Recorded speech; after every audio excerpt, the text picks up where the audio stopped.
مسجد الحرام مکۃ المکرمہ اور مسجد النبوی مدینہ المنورہ سے خطبے کا اردو ترجمہ کے لیے ہمارے سوشل نیٹ ورک کو فالو کرنا نہ بھولیں اور اپنے دوست احباب کے ساتھ بھی ضرور شیئر کیجیے۔ خطبہ جمعہ مسجد نبوی شریف بتاریخ 18 شعبان 1444 ہجری بمطابق 10 مارچ 2023 عیسوی بعنوان زبان اور دل کی اصلاح۔ خطیب فضیلت الشیخ احمد بن طالب بن حمید۔ ترجمہ و آواز نسیم سعید تیمی۔ بے شک تمام تعریفیں اللہ کے لیے ہیں، ہم اس کی حمد بجا لاتے ہیں، اسی سے مدد مانگتے ہیں اور اسی سے بخشش طلب کرتے ہیں۔ ہم اپنے نفس کی برائی اور اپنے برے اعمال سے اللہ کی پناہ چاہتے ہیں۔ جس شخص کو اللہ تعالی ہدایت دے دے اسے کوئی گمراہ کرنے والا نہیں، اور جسے وہ گمراہ کر دے اسے کوئی ہدایت دینے والا نہیں۔ میں گواہی دیتا ہوں کہ اللہ تعالی کے سوا کوئی سچا معبود نہیں، وہ تنہا ہے، اس کا کوئی شریک نہیں، اور میں گواہی دیتا ہوں کہ ہمارے نبی محمد صلی اللہ علیہ وسلم اس کے بندے اور رسول ہیں۔ اے ایمان والو، اللہ سے ڈرتے رہو جیسے اس سے ڈرنے کا حق ہے، اور نہ مرو مگر اس حال میں کہ تم مسلمان ہو۔ آل عمران 101۔ اے لوگو، اپنے رب سے ڈرو جس نے تمہیں ایک جان سے پیدا کیا اور اسی جان سے اس کا جوڑا بنایا، اور ان دونوں سے بہت سے مرد اور عورتیں پھیلائیں۔ اس اللہ سے ڈرو جس کا واسطہ دے کر تم ایک دوسرے سے اپنا حق مانگتے ہو، اور رشتہ داری کے تعلقات کو بگاڑنے سے بچو، بے شک اللہ تم پر نگرانی کر رہا ہے۔ النساء۔ اے ایمان والو، اللہ سے ڈرو اور ٹھیک بات کیا کرو تاکہ وہ تمہارے اعمال کو درست کرے اور تمہارے گناہ کو معاف کر دے، اور جس نے اللہ اور اس کے رسول کا کہنا مانا سو اس نے بڑی کامیابی حاصل کی۔ مسلمانوں، بے شک سب سے سچا کلام اللہ کی کتاب ہے، اور سب سے اچھا طریقہ محمد صلی اللہ علیہ وسلم کا طریقہ ہے۔ سب سے بری چیز دین میں ایجاد کردہ چیزیں ہیں، اور دین میں ہر نئی چیز بدعت ہے، ہر بدعت گمراہی ہے، اور ہر گمراہی جہنم تک لے جانے والی ہے۔ حضرت ابراہیم علیہ السلام کا قصہ قرآن میں بیان ہوا ہے کہ وہ اچھے دل اور صاف دل کے انسان تھے، شرک بت پرستی سے دور تھے، اور انہیں پورا یقین تھا کہ اللہ تبارک و تعالیٰ کے پاس جو قلب سلیم کے ساتھ جائے گا وہی کامیاب ہوگا، وہی کامران ہوگا۔ اللہ کے بندو، روئے زمین پر بسنے والوں میں سے کچھ لوگوں کے پاس اللہ تعالیٰ کے برتن ہیں، اور تمہارے پروردگار کے برتنوں سے مراد اس کے نیک بندوں کے دل ہیں۔ ان میں سے اللہ سبحانہ و تعالیٰ کو سب سے زیادہ محبوب وہ ہیں جو نہایت رقیق اور نرم ہیں۔ نیکوکار لوگوں کے دل نیک اعمال سے جوش مارتے ہیں، اور فاسق و فاجر لوگوں کے دل برے اعمال سے جوش مارتے ہیں۔ اللہ تعالیٰ ان کے ارادوں اور مقاصد کو دیکھ رہا ہے، تم بھی اپنے ارادوں پر نظر رکھو، کیونکہ انسان کے اعمال اس کے دل کے ارادے کے ہی تابع ہوتے ہیں۔ اللہ تعالیٰ کے ہاں مقبول برتن یعنی دل وہ ہیں جو نہایت مضبوط، باریک و ملائم اور صاف شفاف ہوں۔ مضبوط ہونے سے مراد یہ ہے کہ اطاعت الہی میں مضبوط ہوں، اور باریک ہونے سے مراد یہ ہے کہ ذکر الہی کے وقت ان پر رقت طاری ہو جائے، اور صاف شفاف ہونے سے مراد یہ ہے کہ وہ اللہ تعالیٰ کے منع کردہ اور ناپسندیدہ کاموں کی آلودگی سے بالکل پاک صاف ہو۔ اور زبانیں دلوں کے چمچ ہیں، ان کی طہارت و سلامتی کی نشانی یہ ہے کہ بغیر کسی طاعت و بیزاری کے یہ مسلسل ذکر الہی میں مصروف رہیں۔ ارشاد باری تعالیٰ ہے، بے شک آسمانوں اور زمین کے پیدا کرنے اور رات اور دن کے بدلنے میں عقل والوں کے لیے بہت سی نشانیاں ہیں۔ وہ لوگ جو کھڑے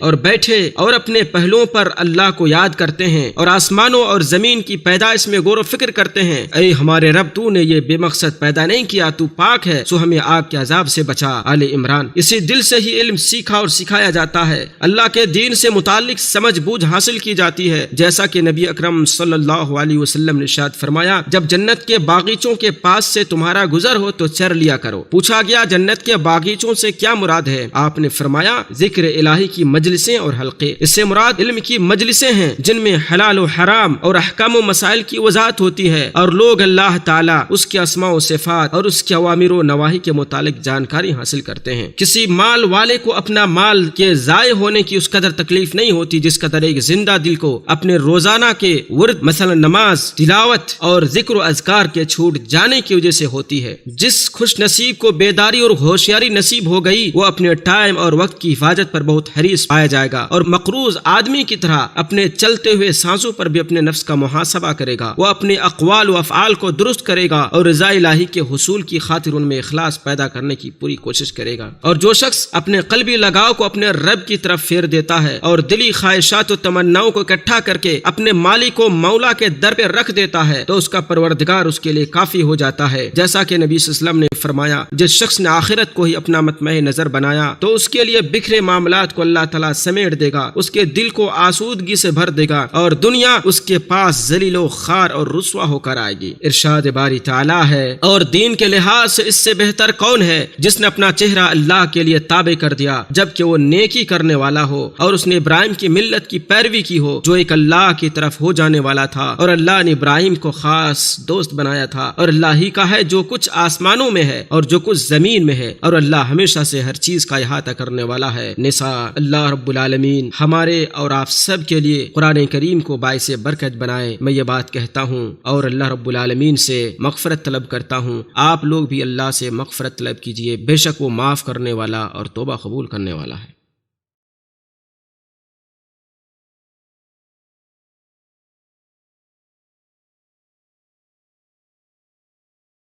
تمام تعریفیں اللہ کے لیے ہیں، بہت زیادہ تعریفیں، پاکیزہ تعریفیں، اتنی تعریفیں کہ اللہ رب العالمین خوش ہو جائیں، اور اللہ رب العالمین اپنے نبی محمد صلی اللہ علیہ وسلم پر رحمت نازل فرمائے۔ اے اللہ تو ان پہ رحمت نازل فرما، سلامتی نازل فرما، ان کی آل و اصحاب پر رحمت نازل فرما۔ مسلمانوں، تم میں سے ہر شخص اپنے پروردگار سے ہی امیدیں لگائے اور اپنے ہی گناہوں سے خائف رہے۔ انسان کے گناہ اس وقت تک معاف نہیں ہوتے جب تک کہ اس کے اعمال درست نہ ہوں، اس کے اعمال اس وقت تک درست نہیں ہوتے جب تک اس کے اقوال درست نہ ہوں، اور اللہ تعالیٰ کا تقوی ہی وہ چیز ہے جس کے ذریعے زبانیں سیدھی رہتی ہیں۔ ارشاد باری تعالیٰ ہے، اے ایمان والو، اللہ سے ڈرو اور ٹھیک بات کیا کرو تاکہ وہ تمہارے اعمال کو درست کر دے اور تمہارے گناہ کو معاف کر دے، اور جس نے اللہ اور اس کے رسول کا کہنا مانا سو اس نے بڑی کامیابی حاصل کی۔ نبی اکرم صلی اللہ علیہ وسلم کا ارشاد ہے، کسی آدمی کا ایمان اس وقت تک درست نہیں ہو سکتا جب تک اس کا دل درست نہیں ہوتا، اور کسی کا دل اس وقت تک صحیح نہیں ہو سکتا جب تک اس کی زبان راہ راست پر نہیں آ جاتی، اور ایسا شخص جنت میں داخل نہیں ہوگا جس کے شرور سے اور فتنے سے اس کا ہمسایہ اور پڑوسی محفوظ نہیں ہوتا۔ اور صادق و مصدوق نبی اکرم صلی اللہ علیہ وسلم نے ہمیں خبر دیتے ہوئے فرمایا،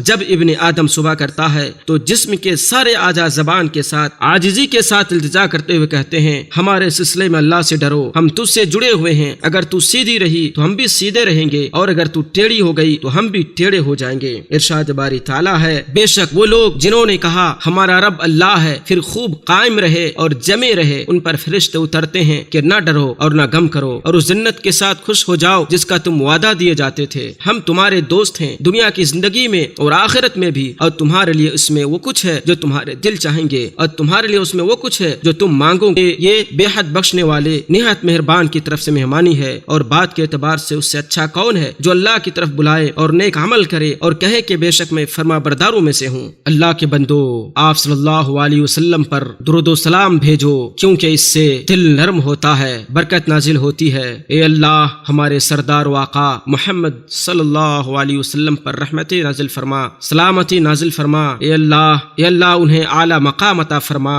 اے اللہ ان کو بہترین بدلہ عطا فرما اور پوری امت کی طرف سے۔ اے اللہ تو ان کے تمام ساتھیوں پر بھی رحمت نازل فرما، انہیں بھی جنت کا مکی بنا اور ان کے درجات کو بلند فرما۔ اے اللہ ہم تجھ سے دین و دنیا کے ہر معاملے میں ثابت قدمی کا سوال کرتے ہیں اور رشد و بھلائی کے کام انجام دینے میں عزم و حوصلے کا سوال کرتے ہیں۔ ہم تجھ سے تیری رحمت کو واجب کرنے والی چیزوں کا اور ان اسباب کا سوال کرتے ہیں جو تیری مغفرت کو ہمارے لیے لازمی بنا دیں، اور ہم تیری نعمتوں کے شکر اور اچھے طریقے سے تیری عبادت کرنے کا بھی سوال کرتے ہیں۔ ہم تجھ سے قلب سلیم اور سچی زبان کا سوال کرتے ہیں، اور ہم اس خیر کا بھی سوال کرتے ہیں جو تیرے علم میں ہے، اور ہر اس شر سے تیری پناہ چاہتے ہیں جو تیرے علم میں ہے، اور ان تمام گناہوں سے استغفار کرتے ہیں جو تیرے علم میں ہے، کیونکہ تو ہی چھپی ہوئی چیزوں کو خوب جاننے والا ہے۔ اے اللہ مسلمانوں کو بہترین حکمراں عطا فرما اور ان کے شریر لوگوں کے شر سے انہیں کافی ہو جا۔ تو ہمارے امام کو اپنی ہدایت کی توفیق دے، ان کو اپنی رضا کے مطابق عمل کرنے کی توفیق دے، ان کی رشد و